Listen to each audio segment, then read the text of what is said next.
Juana. അപ്പൊ നമ്മുടെ ഈ വയലിലുള്ള പുല്ലില്ലേ ഭയങ്കര ഇഷ്ടമാണ് നമ്മുടെ റൂബികൾക്ക്. അതായത് ഗിനിയപ്പന്നി ഉണ്ടെന്ന് ഞാൻ പറഞ്ഞായിരുന്നല്ലോ, ഗിനിയപ്പിഗ്. അപ്പൊ അവർക്ക് ഇങ്ങനത്തെ പുല്ല് ഭയങ്കര ഇഷ്ടാട്ടോ. ഉണ്ടല്ലേ ഇപ്പൊ പുല്ല് ഇങ്ങനെ നമുക്ക് പറിച്ചെടുത്ത് വയലിലെ പുല്ല് അവർക്ക് ഇഷ്ടമാണല്ലേ, ഇഷ്ടമാണ്. അപ്പൊ നമ്മളിപ്പോ സാധാരണ നമ്മുടെ ഭയങ്കര ഇഷ്ടമാണ്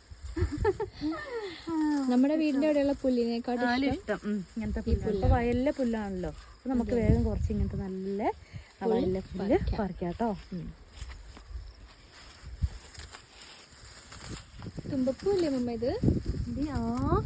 ഒരുപാട് കാലമായി തുമ്പപ്പൂ കണ്ടിട്ട് കേട്ടോ. കണ്ടില്ലേ തുമ്പക്കൂടങ്ങൾ തുള്ളിക്കളിക്കുന്നില്ലേ നമ്മുടെ പാട്ടിന്റെ കൂട്ടുകാരി. നമ്മൾ തുമ്പപ്പൂ കണ്ടിട്ടോ അവിടെ. ഇവിടെ അല്ലെങ്കിൽ എപ്പോഴും തുമ്പപ്പൂ ഉണ്ടാവില്ലേ? അങ്ങനെ തുമ്പപ്പൂ എപ്പോഴും കാണും കേട്ടോ. ഓണമൊക്കെ ആകുമ്പോഴേക്കും പിന്നെ പറയണ്ട, ഇഷ്ടം പോലെ ഉണ്ടാവും. പിന്നെ മമ്മയെ നല്ല വയൽക്കാറ്റ് വരുന്നുണ്ട്. എന്ത് രസല്ലേ? അതെ അതെ, പറന്നു പോകും ഗൈസ്. നല്ല രസമാണ്. നല്ല രസമാണ് ഇവിടെ വന്ന് ഇങ്ങനെ ഇരിക്കാനും നമ്മുടെ പുഴക്കരയിലൊക്കെ വന്നിരിക്കാൻ നല്ല രസാട്ടോ. ഈ വെയില് കുറച്ചും കൂടെ കുറയും. ഒരു ഈവനിങ് ആകുമ്പോ സൂപ്പർ ആയിരിക്കും. ഞങ്ങള് പിന്നെ കുഞ്ഞാറ്റിക്കൊക്കെ മീൻ പിടിക്കുന്നൊക്കെ പറഞ്ഞ കാരണം കുറച്ച് വെയിലത്ത് ഇങ്ങോട്ട് ഇറങ്ങിയതാട്ടോ. അടിപൊളിയാണ്. ഇത്രയും പുല്ല് പറിച്ചിട്ടുണ്ട്. ഇത് മതി.